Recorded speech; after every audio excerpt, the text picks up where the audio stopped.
از ایغور چین خبر داره؟ 1.5 میلیون مسلمان در زندان ها افتادگی هست. برنامه ما تمام شد. مسلمان ها در نهایت سخت شکنجه قرار دارند.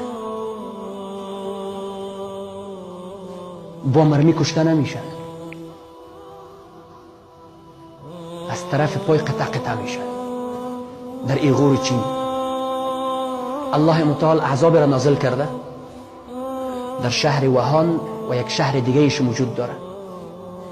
اینها 1.5 میلیون انسان را در زندان ها انداخته بودند. الله متعال 56 میلیون انسانش قرنطین کرده، بسته ایشان کرده. الله می فرماید فلما آسفونا انتقمنا، وقتی که ما را به خشم آوردن باز انتقام میگیریم. در آیت قرآن کریم است ان بطش ربک لشدید، عذاب پروردگار خیلی